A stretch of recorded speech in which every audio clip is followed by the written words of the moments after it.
I am the hope and the dream of the slave. And so, wow. There I go.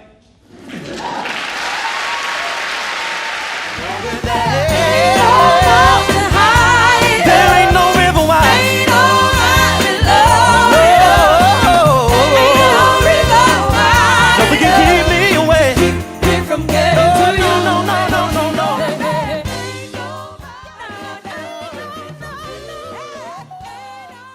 Oh, no. You are so right. There is no mountain high enough, right? For us just to leap over, get over, to do what we want. I am so pumped up today and to see everybody in the room.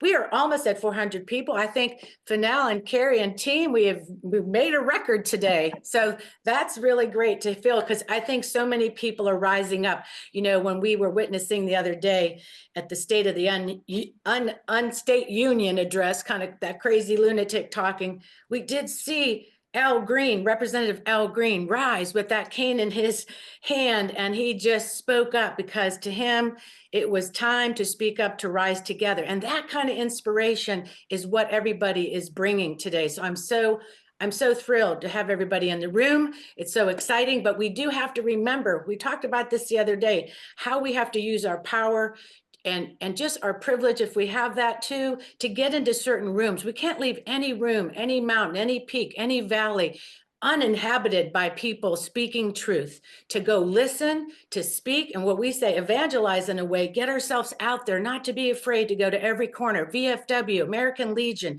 and start really talking to people. And that way we rise together, and no place is out of reach, no mountain is high enough. So I hope you are ready to roll with us today. So I'm so glad you're all here. But first, if you're new to the room, let us know. I know some of you have. Let us know where you're coming in from. If you're an Indivisible group, I know the fearless leader, Leah Greenberg, is here, and that's awesome. And so let her know how you're feeling today and what you're doing.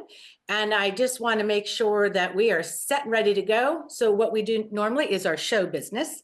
And this is what we are: a friendly room. We're informal, fun. But if you get rude in the chat, something's not right, we'll kick your butt out. We have our bouncers here today. Some muscle. Robin's up there, stairs out there. Got some badass bouncers. They'll just bump you out. But I want to say today, the after chat is going to be really robust. It's going to be super. Budget some time to stay, because that's really where the secret sauce happens, right?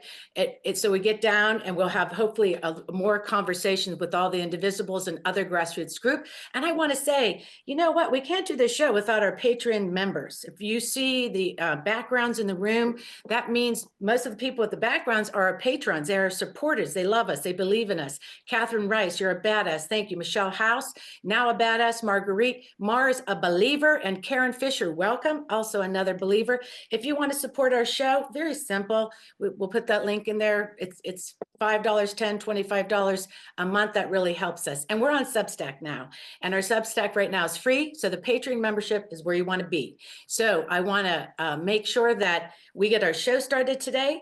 And it is our kickoff for Women's History. It is March 7th. You are Network Noves Live Friday Power Lunch. I'm Catherine White, your host. I'm bringing you all kind of great guests today with my other co-host, Fennell Norton. Give a wave.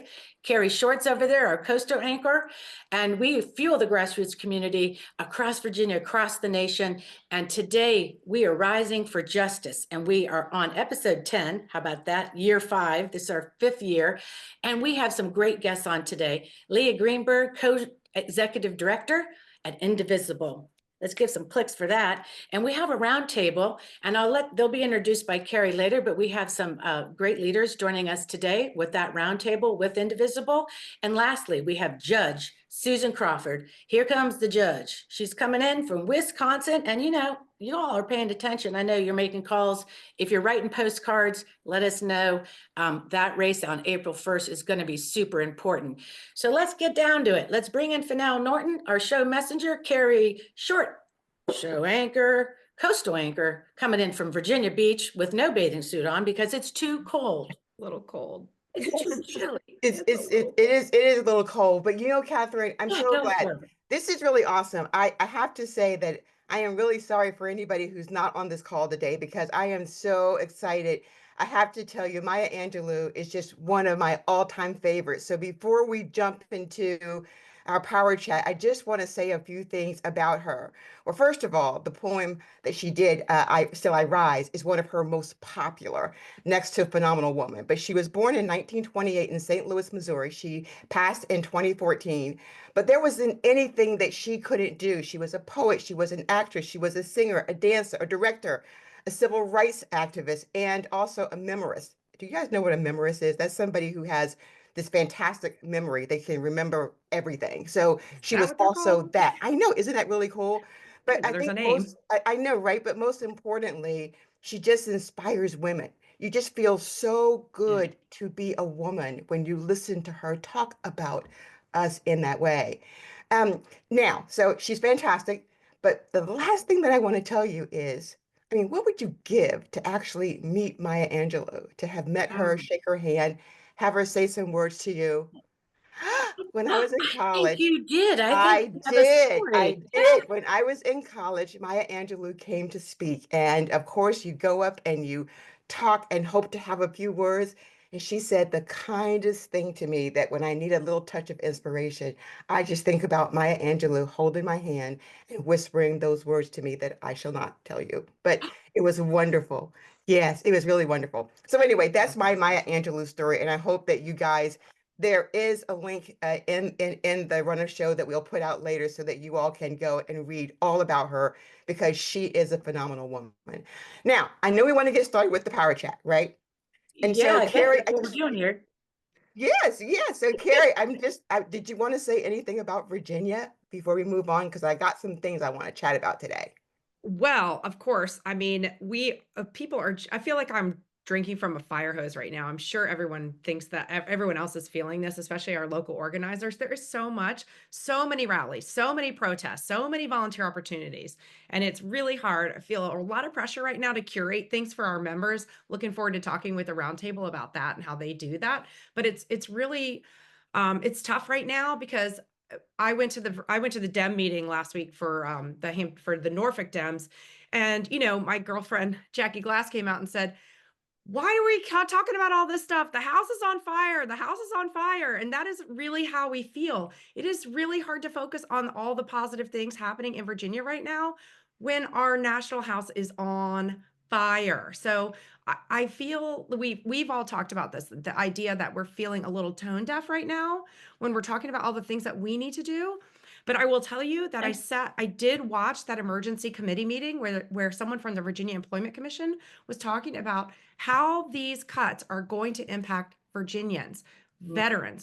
We're the home to the second largest population of veterans in the United States, right here in Hampton Yeah. Roads. It's hurting us. It's hurting us. So, yes, Yeah. feeling a little bit like the house is on fire, feeling a tremendous sense of urgency about everything, which is very difficult to manage. Oh, So wait. I know a lot of people who just abstained from watching Tuesday night and decided to watch more positive things. Lots of people were doing things like reading Maya Angelou and just trying to honestly just avoid the icky. With Yeah. the icky. So, Catherine, so let's do that. We said we were going to have a little chat because I thought that our guests would like to know what we thought about the State of the Union. So, Oh, Catherine, what yeah. did you think about the State of the Union? I'm going to say that it's sort of like this. I'm going to put up a sign, sit down. I don't know. It was sort of like that for me. People in the audience it was so It's disorganized. ridiculous. I felt like if we really want, like we talked about today, we have to do things more unified and together. We can't do so scattershot. And I felt like that night. I mean, I didn't watch it. I went back to watch it later. And I was really looking at the moment saying, shoot, we missed that moment. There was so many people doing different things. There was nothing unified, but the Republicans were rising up unified, and Al Green gets up and does this. And I was thinking, damn, if that was me, I think I would be rising up too. And if all of them rose up, and I feel like our leaders in there, not us, I think we know what we're doing, are just sort of conflicted because they're being told maybe to stand down, not make any noise, but you got to follow your gut. Is this all I'm going to say to you? So let me tell If you. not now, when, right? Yeah, If not now, when? and if not, What the and heck are we who? If waiting not, for? yeah. So, Yeah, go so ahead. here's what I'll say. I want to give you my 2 cents worth about the State of the Union. Okay. I didn't watch it either, but I went back to the clips because I just couldn't bear to watch Right. it. And so, what I would say, it was an exercise in stupid, and that was, I mean, honestly, the whole thing on transgenic and transgender, and people are standing up and clapping and smiling. It was like the emperor did not only had any clothes, his head was cut off, and people are standing there laughing because it was just so No. stupid. So I'm just going to say that. But what I want to get to is in terms of what I thought the Democratic response was. I think I understand them really trying, but I think the person who met the moment, and that's my whole thing that I'm all about right now, is are we meeting the moment? Whoever Yeah. you are, wherever you are you meeting the moment? And I thought that Representative Al Green met the moment. And Oh yeah. so I know there's a whole bunch of discussion about the censure. We don't Mhm. have time to get into that. But in terms of feeling like something different needs to happen, we're living in this place that stuff is not normal. So if you're doing the normal things, if it feels like something you've already done before, I'm not telling you not to do them. I'm telling you to add some new things to your tool belt. Yeah. And that's what I want to see. And I felt like he met the moment for me.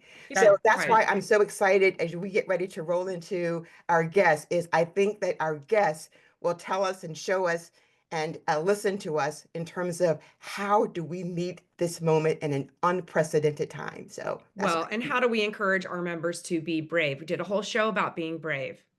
I'm sorry, Al Green was very brave. We're telling our members to be brave and step up. These lies are exhausting. We're also sick of hearing it. And one of the number one lies we're sick of hearing is that the Trump regime has a mandate. So God bless him. I'm so glad he stood Stand up. up. I'm Well, tired of I these am too. lies. You I can't am too. not So confront Catherine, lies. I'm I'll turn it back to you to close out our yeah, chat. I'm gonna play something that we got to remember that reminds us what we need to do. You ready? I'm ready. Get up, speak up, act up. Let me hear you say it. Get up, speak up, act up. Get up, speak up, act up. All right. Speaking of Jackie Glass and Sia Price, that was amazing from Those the are Women's Summit. delegates down in Virginia, but let's roll over because we have a great guest that we're going to hand it over to Carrie. So we'll dance out and dance in with Leah Greenberg.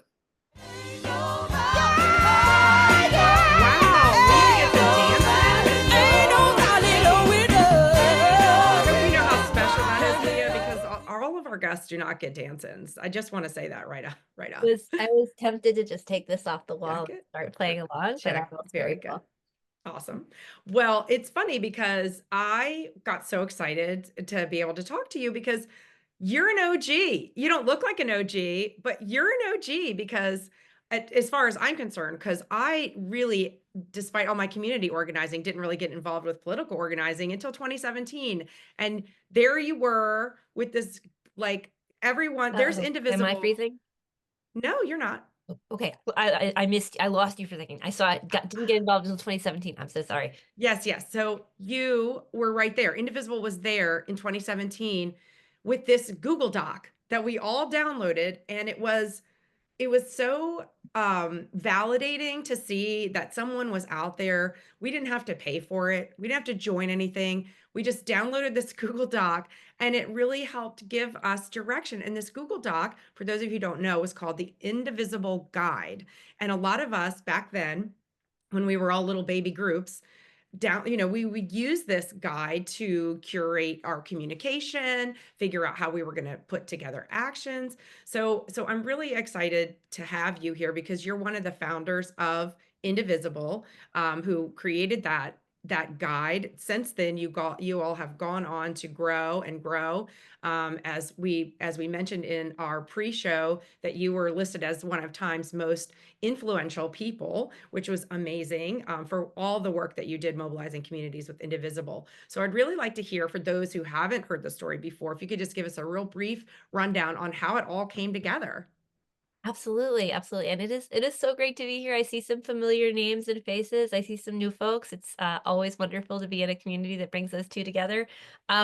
So my background actually is primarily in human trafficking and human rights work. I had spent most of my career before Donald Trump was elected working in the field of anti-human trafficking advocacy. I coordinated a coalition that was working on the Hill. I managed a public-private partnership with the White House on the experiences of trafficking survivors interacting with the federal government. But I had this brief period when I was quite young, when I was on Capitol Hill during the early days of the Obama administration. And during that time, I worked for a member of Congress who represented a very purple district in Virginia, and got a lot of firsthand, up close personal experience with the rise of the Tea Party, who were, showing up in our office, who were showing up at our town halls, who were just like making our lives very, very difficult. And, at the time I was like, well, that was a rough job. And I moved on. But then after Donald Trump was elected, like a lot of people, I was watching everything that I had worked for on the verge of being swept away. I was, obviously not going to ask the trafficking survivors that I'd been working with to coordinate with the Trump administration on human trafficking policy going forward. And I wanted to figure out, like, what do we do to build power? What do we do to like build the power to advance the good policies that I have been working on all my life? And the answer kind of came to me and to Ezra, my husband, who was in a similar position. He was a poverty policy advocate. As we were just like looking out at the country and realizing that there was this surge of energy, surge of people who were looking for answers, who had already started organizing, who had pulled together communities in living rooms and churches and libraries to just figure out what to do next. And so we thought, let's just take the lessons that we experienced early in our careers. The Tea Party was obviously extremely unpleasant as a movement, but let's take out the racism, let's take out the violence, let's look at the organizing lessons we can learn from their model of organizing locally and focusing on their own electeds. And let's just reverse engineer that and write a guide for people who are looking for answers to how to have an impact right now. And so that's what we did. We put it online in December of 2016. We figured that, our friends would read it and give it to their families over the holiday break. That wasn't what happened. It went viral. Suddenly we were getting emails from all over the country, people who had already started organizing. And I highlight that because I think it's important to name that we were feeding into this incredible organic moment that had begun already of people reacting to Donald Trump's election by saying, I'm going to do something. I thought that the adults had this. I thought someone else was in charge of stopping this outcome, but I guess they weren't. And now I'm going to stand up and I'm going to start organizing myself. And I really feel like we are in another of those moments right now. Right. Because everything that we are seeing is that another wave of folks are saying, oh crap, I got to take this on because the systems are not going to do it for us. As we like to say in Network Nova, no one is coming to save us. It is up to us. Exactly. So we embrace that wholeheartedly. So at what point what was the inflection point that kind of made this just the big movement that it became, even, obviously before the second Trump regime? Yeah. Well, I mean, look, I think it's a combination of the fights that we all collectively took on and kind of key moments. I've always got to give a little credit to Rachel Maddow up front, because I think that the point when things went from kind of a steady build to an overwhelming flood of people joining and finding out about Indivisible and picking up the guide and running with it was when she featured it on her show in early January of 2017. I had to like turn off notifications on my phone because so many people were registering Indivisible groups. But then I also think it was the choices that we made early on collectively as a movement, right? The Affordable Care Act was this extraordinary all-in moment where they were coming for something that was personally deeply felt for all of us. That was also kind of core to what we believed government should be in this country, that it should protect people, that it should give us protections like pre-existing conditions, et cetera. And so collectively, the ability to throw in together on a massive fight and articulate who we were and articulate who they were and reclaim the momentum by virtue of doing that, all of that, I think, helped to make the movement what it was. And I think, again, we're like on the verge of that moment ourselves once again. Yes. I think we had to save the ACA twice. We had to save it so many times. They kept trying. It was like there was the big push in the spring, and then again in the summer, and then they tried again the following. It was like a zombie coming back. We had these little victories, including some of the women that we sent to Congress in 2018. It was just huge, and we just felt like something that like we did that. We really did that. I know that we've got a lot of organizers on the call, so I'm looking forward to the roundtable. So I kind of want to turn things a little nationally, because I understand that you have found a seat at the table nationally, which is something that we struggle with. Even on our national show, which is typically the last Friday of the month, we have a lot of guests that are representing national interests rather than just Virginia interests. We try not to get too focused on that. But you seem to be in the mix. So how did that happen that you got in the mix? Because it's something that kind of frustrates us that we feel like they're not really listening to grassroots groups. Well, Excuse me. I would emphasize that just because you're at the table does not actually mean that they're listening. And I would actually flip that around, because I do think that um the reality is that nobody cares what we say if we're not reflecting the position of a lot of people in their district or in their state, right? Like if I go in and I'm like, this is my Leah Greenberg's position on X and Y, they're like, oh, that's very nice. Thank you for sharing. Um, if I go in and I say, hey, I talked to, my folks have talked to the indivisibles in your district. They want to see X. That is when they listen, right? Because Yeah. fundamentally, it's really all about local power. And so we've tried to build out the systems and the structures that both support local groups. We've got a bunch of different grant programs. We've got a bunch of different kind of infrastructural programs for data management and email management, and like stuff that tries to make it easier to run a local grassroots group, because we know that being a volunteer-based group is very challenging. It's like not, the Really systems is. are not set up for it. So we try to create a bunch of stuff that makes it easier, and we offer that to everybody around the country. And then we also try to build kind of the systems and the connectivity and the conversation nationally, so that we can all flex as a movement and move, according to an overarching strategy. And so having those lines of communication between folks who are actually doing the work and building the power, and then being able to go in and say, this is what they think in your district, that's actually the connection that matters the most. Because I find it, sorry to interrupt it, but I did find it weird. I mean, it's not weird, it's just different. In 2017 and 2018, Indivisible, the ones in my community, they were fantastic at hounding people at town halls, right? And getting in front of members of Congress to tell them, we're representing your people, do your job. It doesn't even seem like Congress is doing their job anymore, as last year's Congress was the least effective Congress in history. And now, we're trying to hound them at town halls. They're hiding. The GOP is giving their members permission to not even have them anymore. So given this lack of responsiveness from Congress, they're really not doing anything.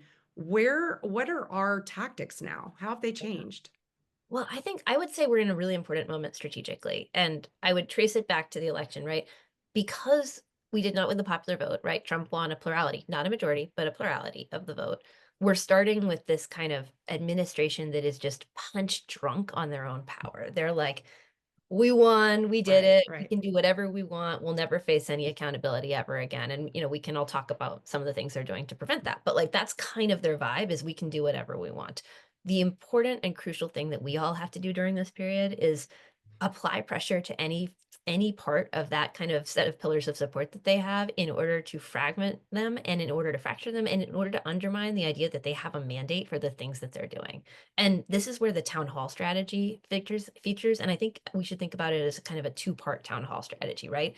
Folks over the last month have been showing up at Republican town halls wherever they're having them. And I would emphasize, the only people who are having them are folks who represent incredibly uncompetitive ruby red districts, because the people who have swing districts have been hiding from their constituents this entire time. But folks were showing up, they were making their disapproval really, really heard and really clear.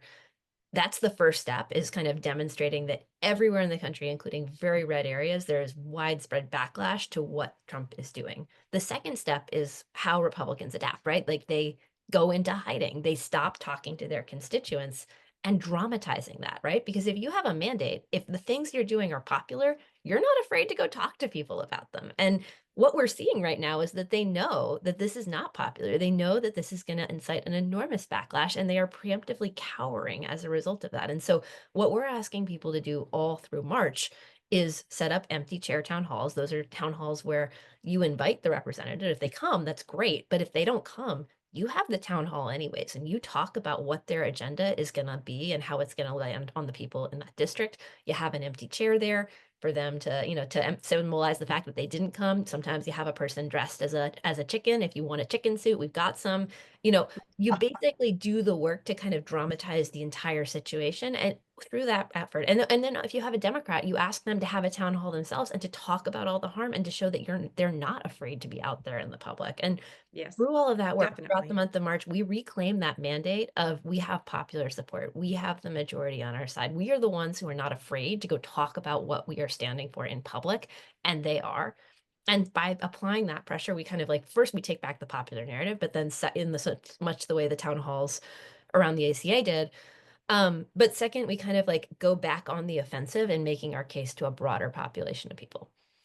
So I want to ask about the Democratic leadership and some of what we were just talking about in the power chat. And I understand that you addressed this. Number one, we're all kind of frustrated with the organized Democratic leadership. It doesn't seem like they're doing anything. I know I'd like to hear your thoughts on that, but also lots of people in the chat are talking about the Hakeem's Jeffries not taking any steps to stop the 10 Democrats who voted to censure Al Green. So what do you think about that? Why didn't he intervene? And what the hell's going on up there?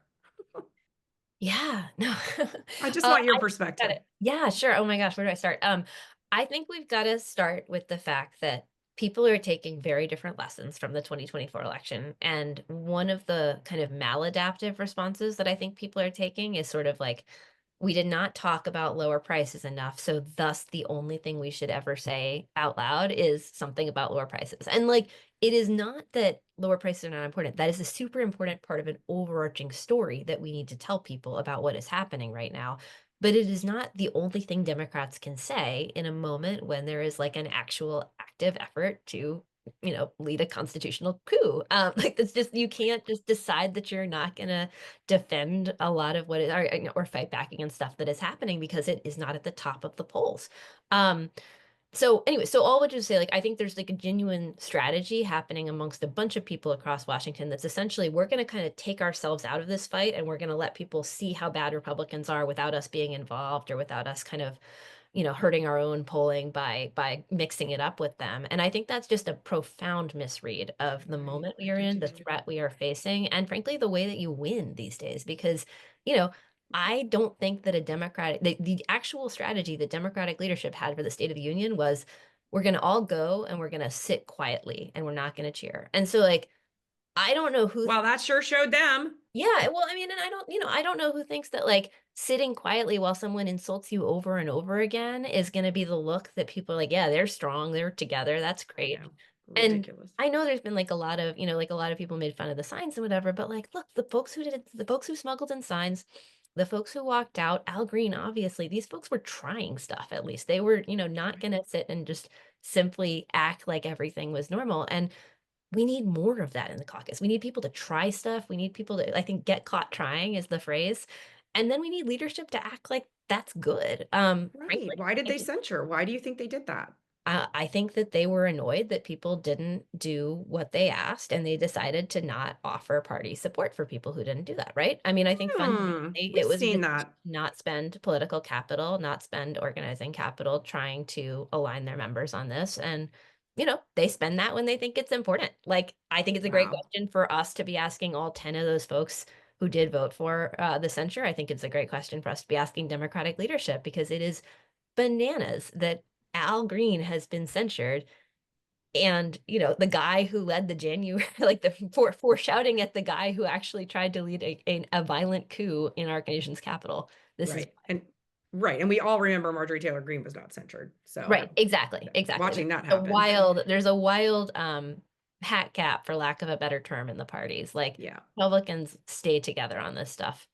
Yes, we are not good at following directions, apparently. I do want to start bringing up the panel because I'm excited to kind of bring them into the conversation. And while we're doing that, I just wanted to ask you one more question about, apparently, I think there's been some talk about a big event happening April 5th here in Virginia. Can you tell us more about that? Yeah, absolutely. So this is like very nascent, and the official announcement is coming early next week, but we're getting the word out because we recognize that people got to start planning. There's been we've gotten a lot of incoming from folks saying, when are we all pulling together? When are we going to do a big thing together and show how much opposition there is to what is happening in this country right now?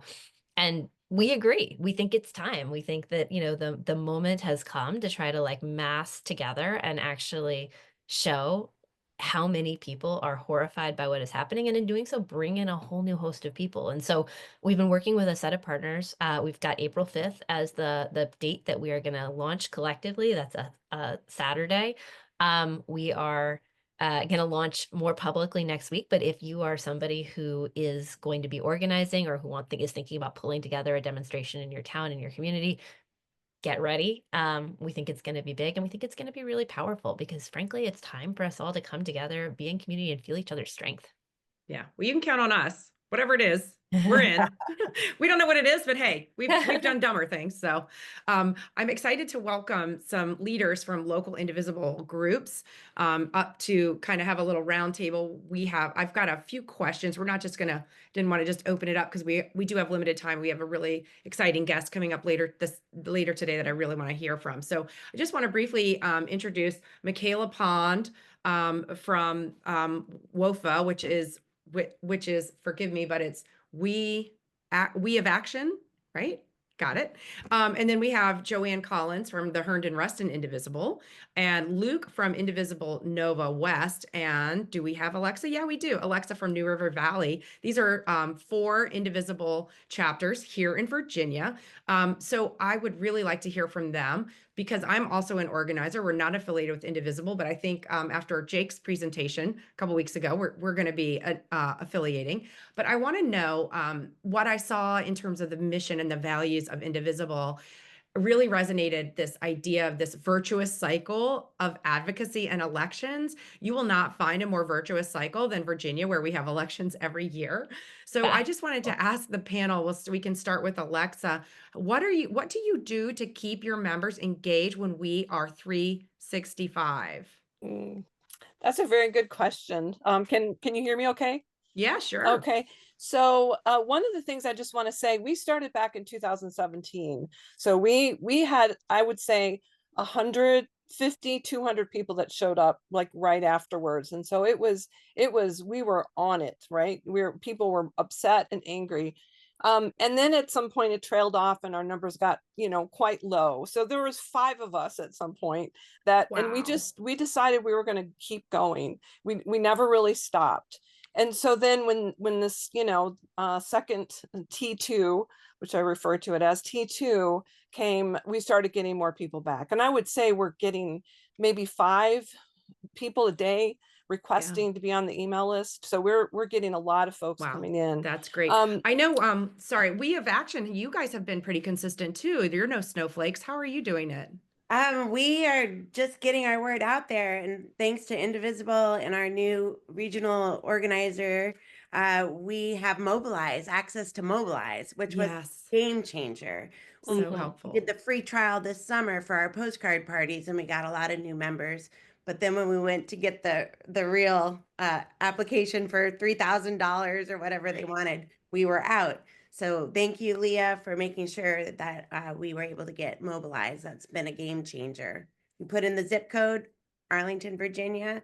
We probably got easily since January 20th, another 300 members. I think that's a big part of Indivisible's capacity building, which I know through their grants, through their access to resources, it's really helping strengthen all of the Indivisible affiliates everywhere. And as we know from starting a group down here in Hampton Roads, we really needed that support from what we got from Network Nova and the grassroots. So I want to move on and ask about working with other people, because that's a big part of it, building coalitions in your community. Luke, I want to ask you, sort of, when you're thinking about being indivisible and folding more groups in and being a coalition, what has worked for you guys? Yeah, thank you so much. So one of the things that we really emphasize in Indivisible Nova West is that we don't have to reinvent the wheel on a lot of issues. There are so many fantastic organizations doing work on the ground throughout Northern Virginia. So we've identified several, you can call them committees or working groups, we call them bandwagons, for different issues ranging from immigration to election support to a lot of other things. And what we've done is plug in through those specific working groups into some of the organizations that are already doing work on the ground. So we've done a collection drive to get supplies to active duty service members. We're doing a food drive in coordination with an immigrants' rights group. We're looking to do some Know Your Rights events alongside, again, some immigrants' rights groups. So building that coalition has been absolutely essential. It allows us to take a lot of the work off of our shoulders and just assist some of the groups that are already doing great work on the ground. And then as an indivisible group, we can put a little bit more of our focus on those elections and advocacy, which of course is the core of what Indivisible does. Yeah, it sounds like you can be generous because you have the support behind you. Joanne, I wanted to hear from you in terms of working with other groups. Can you give us some examples of ways you've been able to pull in other groups and make some stuff happen? Sure. So Joanne Collins, her and the rest of Indivisible. We were formed in 2017. Heidi Zolo is also on this call. She's a founder. So I'm going to just sort of parrot what Leah said about we've seen another wave of advocates and who are getting energized.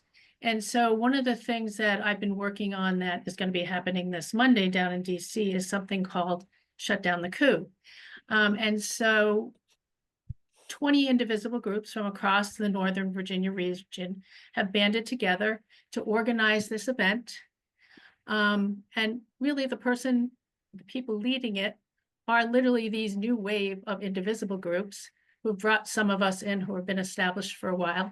And so we're lending some of our, like I'll say, expertise at how to organize something within DC, what we've done, what are the best practices. And so then we're all going, our thought is that we really want to get people out into the street so that we see a larger wave of people coming against this administration. Of course, we didn't think we'd have to be here again because we were sort of relaxed for a while when Joe Biden was president. But, you've got to step up and, come back in the game. Right. There are a lot of groups that really sadly did turn into snowflakes. And I was sad to see that go. I want to bring Leah in to make a comment about this. How did you see how did they stick together so that, that kind of that dip, we all saw a dip. Alexa mentioned it. Yeah, absolutely. Well, I mean, over the I think there's a few different factors. The first is that I do think we all kind of just like to pretend that COVID didn't happen, but it's kind of important that in the middle of this wave of organizing, right, for 2+ years, it was like really hard to get together in person for an extended period of time, and we all went through extraordinary amounts of kind of personal upheaval, trauma, etc. And it's hard to keep together grassroots groups during like a period of mass social trauma. And so I do think that there's like one big variable that we should just all be mindful of and kind of the arc and the evolution of the movement there. But then the other thing is like movements do tend to wax and wane, right? Like there is a broad history of kind of like activism tends to decline a little bit when your party gets back into power. It's hard to keep things going. I think we all collectively really oriented about as well as any kind of grassroots movement historically has in keeping that energy going, keeping the infrastructure in place so that in these moments like right now where there's a big wave of new people, we're ready to take them in, right? We're ready to onboard them. Actually really powerful because if you think about where we were all kind of starting from scratch in 2017 and where we are right now, like I know there are people on this call who they had to like look around, they're like, what the heck do I do? And they were like building it all themselves. And now there's like infrastructure in a lot of places, and where it's gone offline, we're recreating it, but there's a whole support network that wasn't there before. Yeah, so I'm curious to know just from the 4 indivisible chapters or affiliates, what are we on the lookout for in the next couple months? Like I really appreciate that Leah kind of put it in perspective that for the next month, this is what we're doing. What can we look from your 4 groups coming down the pike for the next couple months? Michaela, we'll start with you. Yeah, I think education, my teacher background, I think educating our voters, I'm really think that's got to be a focus. Whether it be educating them about the indivisible movement or just that Virginia, we have elections every year and our local elections matter. These school board members, how many people don't vote in school board elections? We need to be educating our communities at how important it is. So that is going to be a focus for WOFA for sure. Great. Yeah. Us too. Alexa? Well, I would say that we're looking forward to doing a town hall, whether our Morgan Griffith shows up or not. I don't think he'll show up, but we're looking forward to doing that. I think it's also one of the emphasis that we have is really developing community and getting people comfortable with joining a movement and taking some action. I think there's a lot more people out there that don't know what to do, but want to do something. I know that when we've held protests, they've driven by one weekend and they're there the next weekend. So there's a lot of people that haven't, I've had a lot of people say it's their first protest, first time they've ever gotten out. So we're really, really wanting to try to pull those people in as much. So that's going to be a focus for us, as long with building community. Good idea. Luke, what do you have to say about that? Next couple months, what are you guys focusing on? So we've got a couple of big things coming up. For one, we are looking at putting together a mock trial of Doge. We'll put Doge on trial and explain to folks exactly how what they're doing is unconstitutional and illegal. We're going to be doing a lot of events centered around the reconciliation bill once we get a little more detail in terms of the text, the specific cuts that are going to be coming down the line. We're going to be doing some work on the VA cuts and how that's going to impact our veteran community. But one thing I really want to emphasize, I think an excellent opportunity for us to attract new members, to engage in deep canvassing and meet folks we usually don't speak with, is some of the more humanizing community events. Again, whether that's food drives, clothing drives, anything that we can do in the community, we're going to start making that a little bit more of a priority, some of this volunteerism, because not only is that very motivating for our members, but it gives us a chance to talk with folks we usually don't talk to, maybe folks in rural places, red places, whatever the case may be, and start building some friendships and relationships. That's a really great entree. It's a great way to introduce people. We're going to have to leave it at that because I know we want to get to the next guest. So I really want to thank you all. I want to thank you. And I'm really just so grateful for all the work you're doing in your communities. You're being brave. And you know what? You're being braver than some members of Congress out there. So good for you. Keep up the fight. We're so proud of you. And Leah, I just thank you for all the leadership you have in this movement.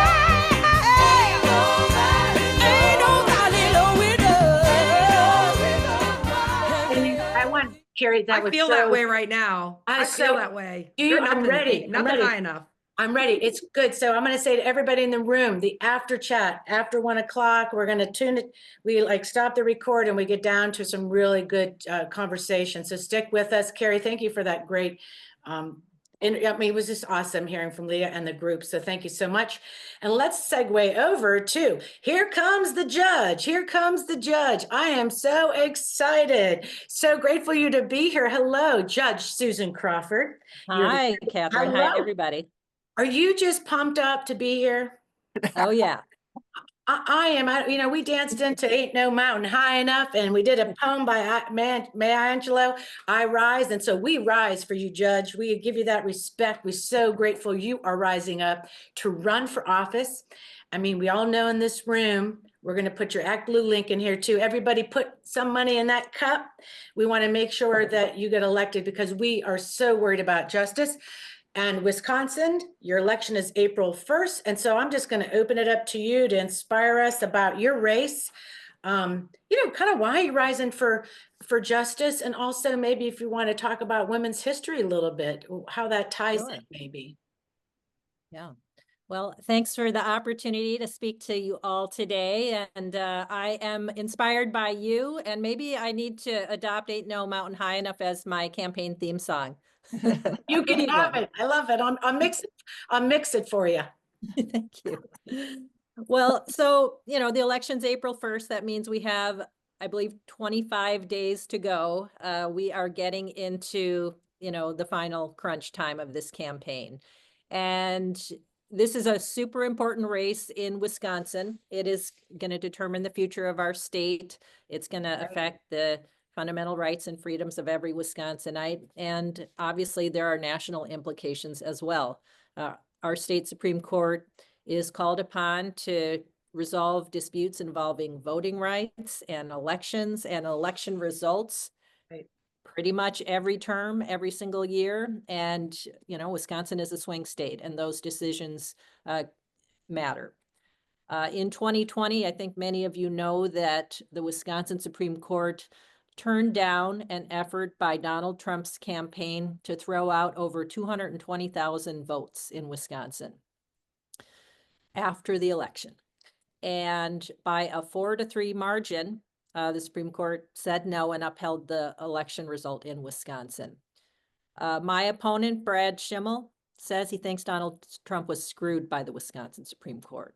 Yeah, talk about being screwed. He is very conservative, right? When we talked about, I saw that he Yes. believed in that 1849 abortion ban. I know you're probably getting to that, but I was like, holy cow. So you really Yep. need, it's so important about election integrity, what you're talking about. Yeah. You know, and he's not even just conservative. And typically when you're talking about judicial conservatives, you're talking about an approach to decision making. He is way beyond that. He is somebody who is a right-wing partisan and wants to use our Wisconsin Supreme Court to advance a right-wing agenda. And, you know, now Elon Musk is involved in this race. I don't think because he cares about Wisconsin or anything happening in Wisconsin. I doubt he's ever been here.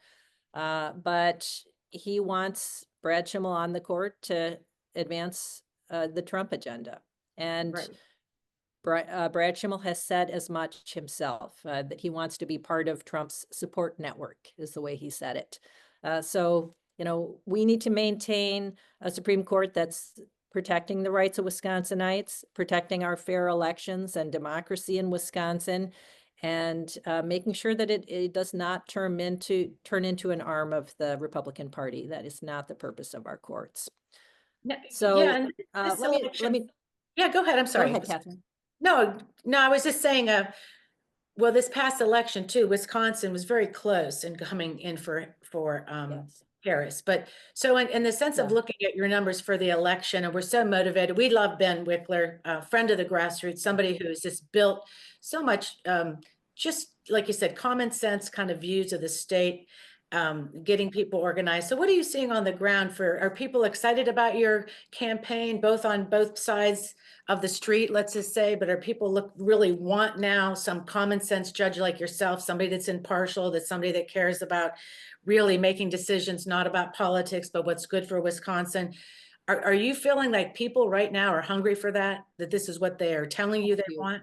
Yes, you know, there's a lot of enthusiasm out there. And frankly, there's a lot of anger out there and fear from, you know, people seeing what's happening across our country and, you know, seeing some decisions that they think are very rash and unplanned and fearing what the consequences of those decisions might be. And really viewing this race as a way to provide a little bit of a firewall here in Wisconsin. So people are, I think, really fired up and are channeling some of those emotions into hard work for my campaign. You know, I have a lot of people, a lot of volunteers out knocking doors and making phone calls and writing postcards and all of those things that can help to get the word out. Spring elections in Wisconsin tend to be lower turnout compared to fall elections and particularly compared to presidential elections. So we're focusing a lot of energy on just making sure that our voters know this is coming and that they got to vote. They got to get out there and vote. I think people probably are paying attention, don't you know? I mean, I would say, and I'm sure that, and let's speak about paying attention. What you talked about, you pointed out that you have somebody like Musk, and I saw this bogus front group, it's called Progress 2028, running some ads. And you know, this silly business we see, really disinformation and misinformation really is very you know, really polluting our ability to get the facts. I think people then get really confused. They see an ad that looks like it's from you. And I saw that in the last presidential campaign where they ran ads that looked like it was from the candidate. What are you seeing that disturbs you most? Or what are you seeing that you really want to make sure people understand what's from you, what you stand for, and how you're not going to put up with that funny business? Right. You know what? Well, I think we're seeing all this Elon Musk dark money and all the dirty tricks that come with it. We have, you know, right from the beginning, as soon as Elon Musk, well, so let me back up a couple of steps to frame this. So Brad Schimmel, as soon as he announced his candidacy, which is way back in November of 2023, he said that he was going to nationalize this race. He was going to exploit the connections he had made with conservative groups and billionaires across the country and seek funding and support from them. And that was his winning strategy. And more recently, he has bragged about begging on his knees, wearing out his knee pads, asking for contributions from these conservative groups. he also went to the inauguration in January and was attending these, you know, high dollar conservative group galas. And within a few days of his return to Wisconsin, Elon Musk was tweeting about the race or Xing about it or whatever they call it. Whatever they do, right. And so, you know, it was, I think, foreseeable at that point that Elon Musk was going to start spending money on the race, and they did in short order. And one of the first ads that they put out attacking me actually had a picture of a different Susan Crawford in it. I heard about that. Not me. So they didn't even know who they were attacking exactly, other than that her name was Susan Crawford. And, you know, look, these ads have been, you know, just ugly attacks, untrue, really distortions of my record. And we are fighting back. You know, we Good. are making sure that we push back and say, no, these are not true, and listen to some what we have to say about my opponent, who is really the one who has a history of corruption and cozying up to special interests. Right. And, you know, is really trying to disguise his actual record, especially on issues like women's reproductive health care. Well, that is the last thing that I want to wrap up with around, especially on Women's History Month and that freedom and rights. And I know that you talk about how this is something important to you and in general, just freedom, the right, and that he's all about this 1849 abortion ban. Seems like they want to go back to the witch trials a little bit, Judge. I don't know. I don't think that's a way to sort of look back on, especially when it comes to women's rights. So just to I want to make sure that people, if they're interested, we want to put the link for the Act Blue link in there. I would love if everybody in this room would donate today. I think grassroots are really great at building that kind of support. So that's super. But leave us, if you want, with the inspiration around maybe women's history that most inspires you the most. You know, I'd love to. I take a lot of my inspiration from two women judges. One is a name that might not be as familiar to all of you, but a former Chief Justice on the Wisconsin Supreme Court named Shirley Abrahamson, who really had a national reputation as being one of the best state Supreme Court justices. And under her leadership, our court had a national reputation. Its decisions were often quoted and cited by other state Supreme Courts. And she was well known for being an ardent supporter of women lawyers and women in the judiciary. And I was just a huge fan of hers. I got to argue cases in front of her several times, and she was just an amazing justice and somebody who is a role model for me. And the other is Justice Ruth Bader Ginsburg, who, you know, is somebody who did so much for equal rights in the United States, both through her work as an advocate, as a lawyer, pushing to get the Supreme Court to recognize equal protection based on gender. And then, of course, when she was on the Supreme Court, being again, somebody who was always looking out to uphold equal rights and opportunities for all Americans, both in decisions in which she was in the majority and in her famous dissents. So I want to honor people like her as we celebrate Women's History Month. Yeah, I'm so grateful you came here to be with us, to meet us, and we rise for justice. And let's wish you luck April 1st in this race. Everybody, if you're in Wisconsin, make sure you tell everybody about voting. So Judge Susan Crawford, thank you so much for being here with us today. Good luck in your race, and let's stay in touch. And Shelby Foster, I know she's out there listening. It has been great to get to know just people from Wisconsin are so nice, aren't they? Just those people Wisconsinites. That's one thing I learned today. You know, I'm so hungry. I'm thinking about like cheese. Like that's all of a sudden I'm just like hungry. I want some cheese. But instead, I want to make sure that we take this minute to talk about ourselves. Okay. Speaking of cheese. Cheese. Here comes the cheese. Here comes the cheese. The cheese. So time to get cheesy. The Women's Summit. I want to make sure all of these folks in the room that we want to make sure that we talk about our Women's Summit. This is our 9th year, and it is June 27th through 29th. It will be in Tyson's Corner in Virginia. We have 100 House delegate seats up. We have our governor's race, our lieutenant governors, our attorney general, and we want to kick that ass, and we want to get our blue trifecta, and we want to do it. And with Indivisibles all flooding into the state, all the grassroots, we need to talk to people about this race. So I want to make sure that we have you getting your ticket, because we extended our early bird till March 15th. So I don't want to hear about it. We extended it to March 15th, and that means that's the lowest price ticket right now. So make sure, we're going to put the link in there that you get your ticket. And what else are we forgetting? I'm going to go over to. Well, I mean, it's not just that it's not just that we're going to learn about the upcoming elections, but we're planting blue seeds, and it really does start there. Right. You know, we have a lot of resources that are offered at the Women's Summit that will equip you to go back and be the kind of leader that is inspiring us today. That's Right. one of the best things I've ever gotten out of the Women's Summit, is picking up skills and making connections. And we're planting those blue seeds, not just for the fall elections, but I'm going to flip the blah, blah, blah, blah, blah out of CD too, with the help that I'm getting from that summit. Well, I Yeah. wanted to say real quick that Leah Greenberg has agreed to come, and she hasn't said what day. She just said, yes, I'll be there.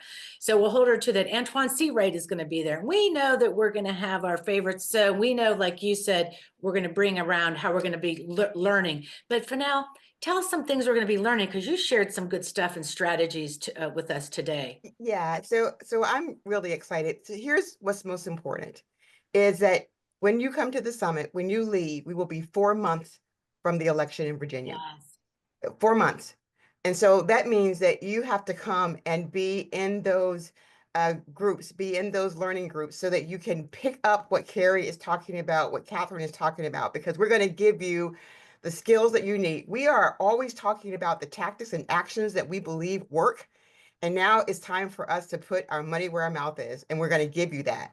And so it's been said today, we have to take back the narrative. We Right. have to take back the narrative, and we have to show the contrast between us and them. And that's what the summit will give you the tools to do when you leave. Yes, and I'm going to say real big that I want to make sure that we also have a call for proposals, that link is going in there. Make sure if you have something, a panel you want to put together, something you have to offer, we do have that. Please send those in now. And we also have our committed sponsors already showing up. We have Feminist Majority. Reed will be here. Reed McCullum from Progressive Turnout Project. Win Number is also with us. National Women's Political Caucus, Virginia. And if you want to sponsor or partner, please contact us. This is when we're starting to get heated up. And I want to say the Badass Boutique, I don't know if we have our thing to show real quick, but Yeah, it just Badass popped shirt. up, yeah. I didn't see it. I was looking at something else, but yes. Oh, they're in the chat. I see. Get your t-shirt. That tyranny one is just great. I go to the gym with it all the time on the back, and it says, do not obey in advance. And I think right now is the time to put up signs everywhere in your front yard, in the front yard of people that voted for Trump. Let's just say, And I want to put another plug Can you in. sleep at night? I'm sorry. If you're, it's hard these days. I actually had cake for lunch yesterday, everyone. I do had that cake all for the lunch. time. What do you mean? Is that something is that a sacrifice? That's how times have changed, my friends. No, I was going to say that if you're not representing a large group that feels like they could be a sponsor, I'm going to put this challenge out to you. Okay. When we were at a summit a couple weeks ago, and we were talking about how to get young people involved and how to mentor people. If you can't be a sponsor, get your group to sponsor a couple of young grassroots leaders and bring them to the Women's Summit. Great idea. I love that. Because what I always say is that the young people don't fall from the sky. They belong to us.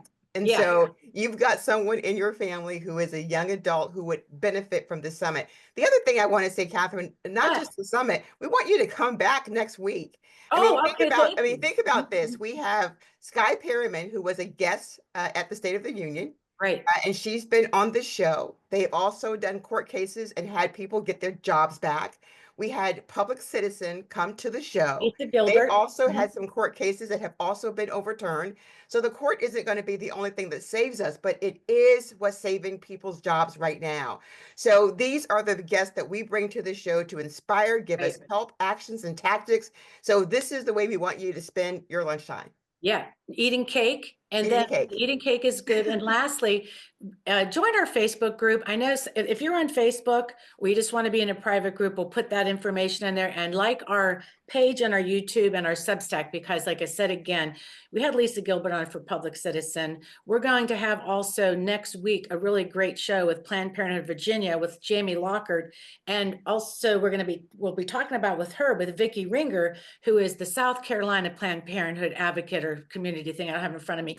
But we're going to be talking about that Supreme Court case on April 2nd. That is going to determine if women in this country can use Medicaid for reproductive rights. So we are putting forward things that are really important. And we're also going to have Dahlia Lithwick is coming up. She'll be on the show. We have Denver Riggleman will be coming on the show. We have just so many great people that will. Shasti Conrad, Oh. Shasti Conrad, Chairwoman Shasti Conrad from Washington State will be here next week. Next She's week. the youngest woman to be the chair there, the first Black woman to be the chair there. So I am really excited to talk to her next week. Thank you for my Chastity Conrad next week, Jamie Lockhart and Vicki Ringer. And she's the South Carolina from Planned Parenthood Atlanta. And this is going to be so important. These kind of sneaky things we forget. So much shit is coming at us full force that Supreme Court is really going to make a difference in women living or dying or getting access to things. So with that said, it is 1:05 and we need to do a wrap up. I want to again thank wholeheartedly Leah Greenberg, Indivisible, and our roundtable for coming in. I know everybody is just, overwhelmed with what's going on, but staying in community, showing up, being with together is how we really survive this for sure. And I want to say thank you to the team up there. Great job keeping us straight. We did, everybody kept their internet. Good. That's a good Friday. We keep your internet. And let's rise together in the after chat. I want to make sure that we roll over.